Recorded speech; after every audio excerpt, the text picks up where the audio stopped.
ये है दैनिक प्रातःकाल का डिजिटल एडिशन प्रातःकाल लाइव।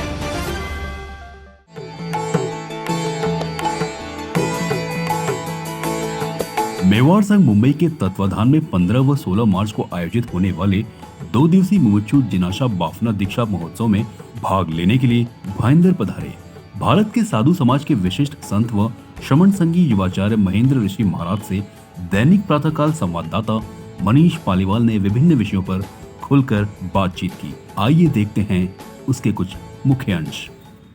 कहते हैं कि संत रमते जोगी होते हैं, जहाँ जाते हैं अपनी खुशबू फैलाते हैं और समाज को ईश्वर के समीप ले जाने के उपक्रम बताते हैं। आज हमारे बीच श्रमण संघी युवाचार्य महेंद्र ऋषि जी महाराज साहब मुंबई पधारे हैं। गुरुदेव का आगमन निश्चित तौर पर श्रावक समाज के लिए एक बहुत खुशी का पल है और इसी खुशी के पल पर हमने गुरुदेव से ढेर सारी बातें की हैं। आइए सुनते हैं इस इंटरव्यू में गुरुदेव ने क्या कुछ कहा है। गुरुदेव सादर वंदन है आपका। गुरुदेव, लंबे समय से आपका मुंबई में विचरण हो रहा है, किस तरीके का अनुभव रहा? मुंबई महानगर में हम लोगों का पनवेल के पश्चात जो प्रवास चल रहा है, इस प्रवास में प्रत्येक संघ में प्रत्येक स्थान पर धर्म के प्रति तथा संतों के प्रति जो समस्त श्रद्धालु वर्ग की आस्था है, उसे देख कर के मन में बड़ा आह्लाद होता है। इतने भौतिक सुख सुविधाओं में जीते हुए भी और इतनी अपनी व्यस्त दिनचर्या में भी यहाँ रहने वाला श्रद्धालु वर्ग अपने धर्म साधना के लिए एक समय को सुरक्षित रखता है और जिस समय संत सती वृंद का आगमन होता है उस समय में वह बड़े उल्लास उमंग उत्साह अपनत्व के साथ आस्था के साथ जुड़ता है। संतों के माध्यम से धर्म से जुड़ता है और धर्म के माध्यम से अपने जीवन में वास्तविक आनंद को प्राप्त करता है। भौतिक सुखों से मिलने वाले क्षणिक सुख की बजाय वह संत समागम से मिलने वाले शाश्वत सुख और एक निरपेक्ष आत्मिक आनंद को प्राप्त करता है। ये यहाँ हमने महसूस किया। गुरुदेव, आपका जो मुंबई प्रवास है खास तौर पर जिनीशा बहन के भागवती दीक्षा को लेकर है। दीक्षा का महत्व जैन धर्म में बहुत बड़ा है, इसकी विस्तार में जानकारी हम चाहते हैं कि दर्शकों तक पहुँचे। उससे पूर्व मैं एक बात कहूँगा, जिनीशा बहन की दीक्षा का निमित्त हमारे समक्ष था, इसलिए हम लोगों ने वडगांव मावल की भागवती दीक्षा के पश्चात सूरत जाते हुए इस कार्यक्रम के लिए मुंबई महानगर का प्रवास रखा।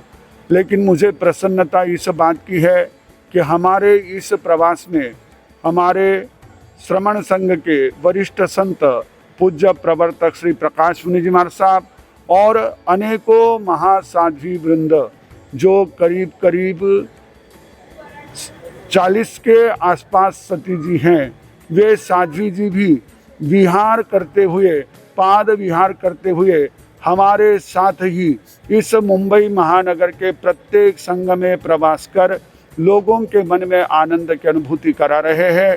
जैसा कि हमने अभी यहाँ पर इस बात का जिक्र किया कि जिनीशा की भागवती दीक्षा के लिए हम आ रहे हैं। दीक्षा को हमारे यहाँ 2 विशेषण लगते हैं, एक भागवती दीक्षा और एक आर्हती दीक्षा।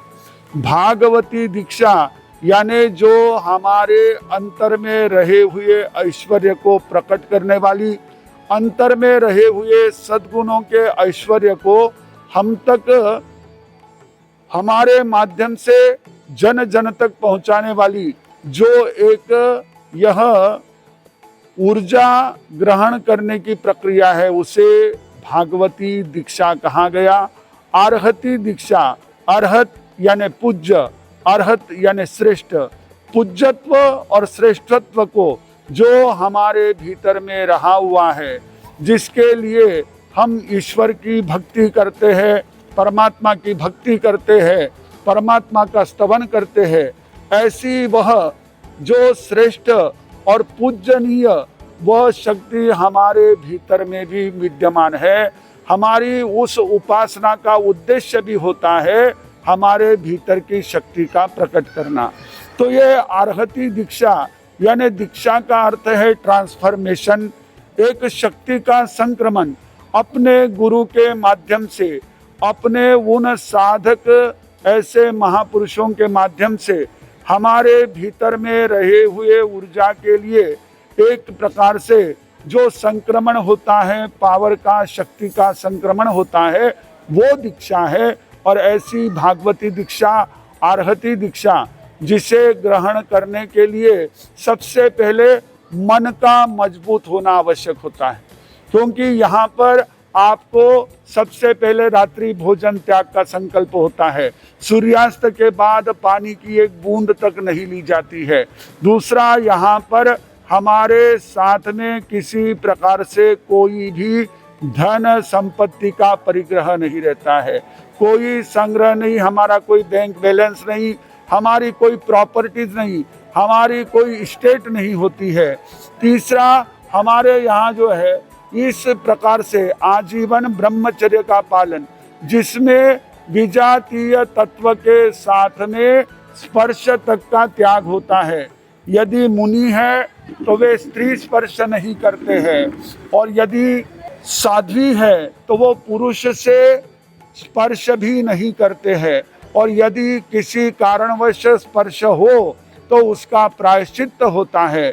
इस प्रकार से यह एक लोगों की जो सामान्य दिनचर्या है उससे पूर्णतः भिन्न ऐसी दिनचर्या यहाँ होती है। लोगों को लगता है हम जितनी सुविधाओं में जिएंगे उतना सुखी होंगे, और दीक्षा का अर्थ है जितनी सुविधाएं कम लोगे उतने तुम ज्यादा से ज्यादा आनंदित रहोगे। और इस प्रकार की विचारधारा को मन में मजबूत बनाने वाला, इस विचारधारा को संकल्प के रूप में ग्रहण करने वाला ही दीक्षा ग्रहण करता है। उसी तरह दीक्षा ग्रहण करने का जिसने संकल्प किया है, उस संकल्प की अनुमोदना करने का संपूर्ण संघ का मन होता है।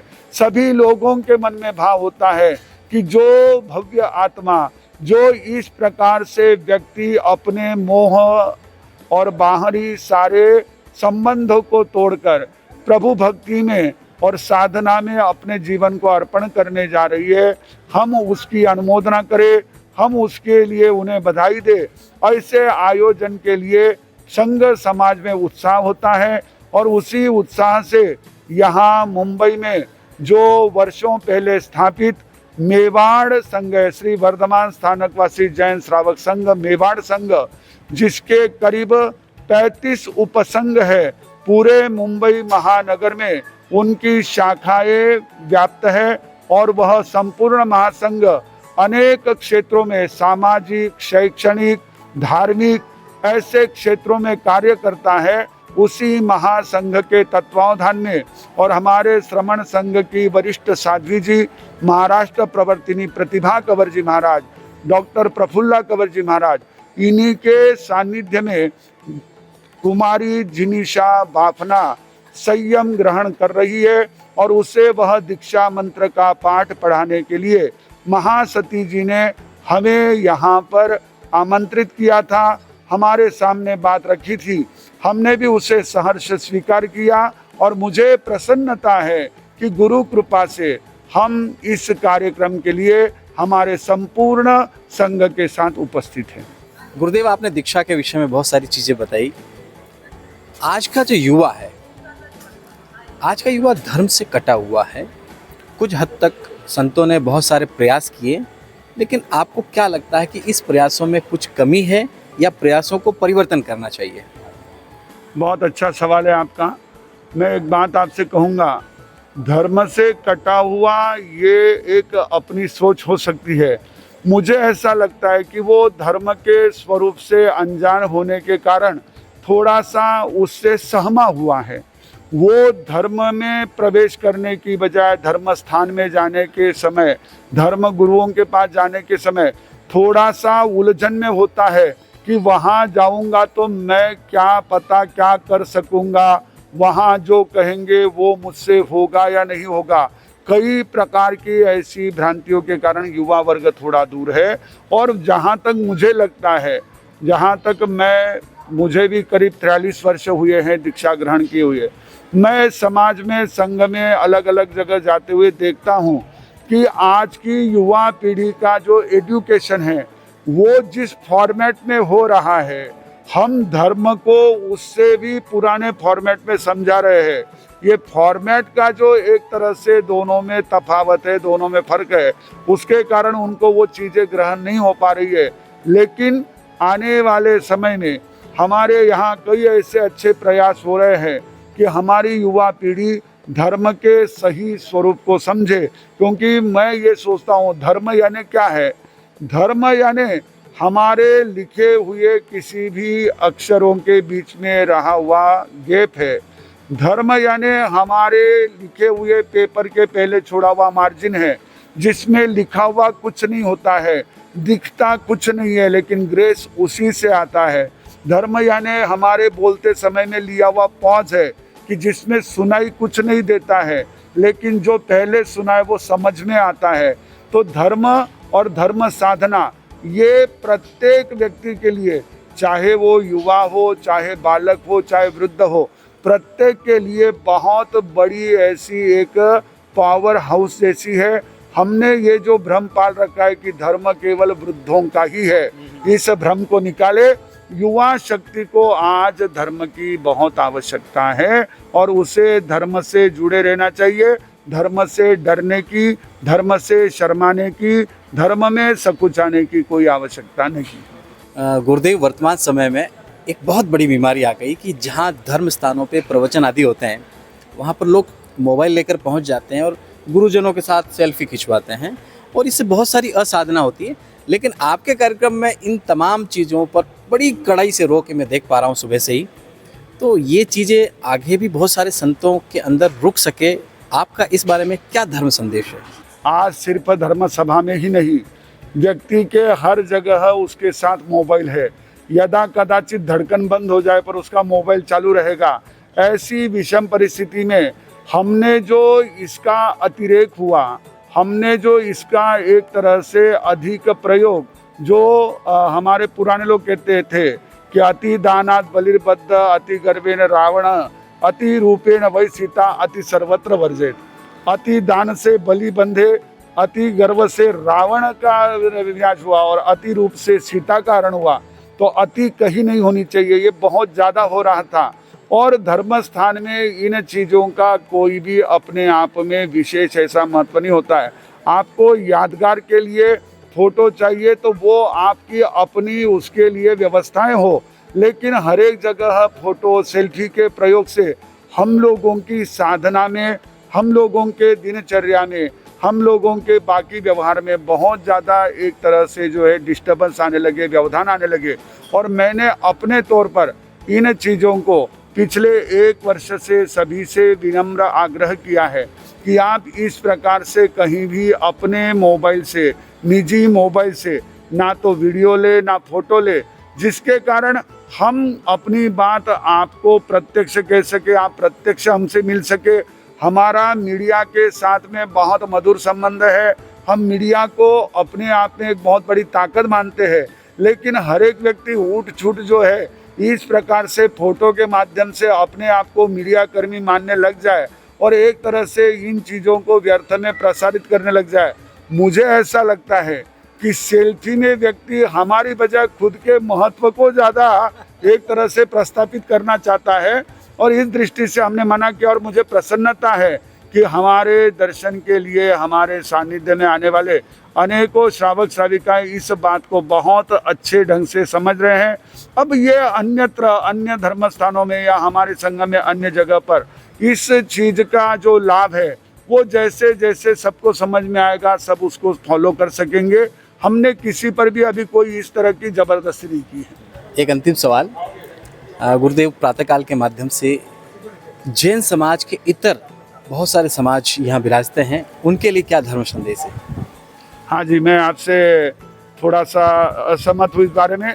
जैन समाज से इतर समाज कोई नहीं है, ओसवाल समाज से इतर समाज है। जैन ये एक जीवन शैली है जहाँ पर अहिंसा, सत्य, अपरिग्रह जैसे शाश्वत मूल्यों को जीवन में धारण करने की मंगलमय प्रेरणा देते हैं। और मुझे इस बात की बड़ी प्रसन्नता है कि प्रातःकाल जैसे समाचार पत्र इन शाश्वत मूल्यों के प्रचार प्रसार के लिए सदैव प्रयासरत रहते हैं। इन मूल्यों के स्थापना के लिए, इन मूल्यों को जन जन तक पहुंचाने के लिए अलग अलग माध्यम से अनेक संतों के, महापुरुषों के वचनों को जन जन तक, लोगों तक पहुंचाकर इन शाश्वत मूल्यों का प्रसार करते हैं। तो मैं ये कहना चाहूँगा कि सभी जैन ही है जो शाश्वत मूल्यों को अपने जीवन में अपनाना चाहते हैं, और उन सभी को मैं खूब खूब बधाई दूंगा कि हमारे इस भारतवर्ष के जो प्राचीन सनातन मूल्य है, उन सनातन मूल्यों को हम अपनाते हुए परस्पर में एक दूसरे के प्रति अपनत्व, प्रेम, स्नेह, सद्भाव रखते हुए सभी के विचारों का सम्मान करें। क्योंकि भगवान महावीर ने सबसे बड़ी देन यदि समग्र विश्व को दी है तो वो अनेकांत की दी है। अनेकांत का अर्थ ही है सत्य के भिन्न भिन्न पहलू है, प्रत्येक पहलू में सत्य का अंश है, मेरा ही अंश सत्य है। इस दुराग्रह से हम बचे। तो इस प्रकार से यदि अनेकांत धारा को जो व्यक्ति अपनाता है, उन सब के लिए प्रभु महावीर और हमारे समस्त महापुरुषों के आशीर्वाद सदैव बरसते रहेंगे। प्रातः काल के लिए भी खूब खूब मंगल कामना कि वह अपने इस प्रकार से चैनल और अपने पेपर के, वृत्तपत्र के, मीडिया के माध्यम से जन जन तक इन शाश्वत मूल्यों को पहुंचाकर इस विश्व में सुख शांति के प्रचार में अपना सहभाग निश्चित बनाए रखे। खूब खूब मंगल कामना। ये थे गुरुदेव युवाचार्य महेंद्र ऋषि जी, जो खास तौर पर मुंबई दीक्षा कार्यक्रम में पधारे हैं। और गुरुदेव यहाँ के बाद सूरत की ओर पधारेंगे, जहाँ आचार्य वर्ग के साथ उनकी मुलाकात होगी। और ख़ास बात यह है कि युवाचार्य जी का इस बार चौमासा मुंबई पनवेल में है। धन्यवाद।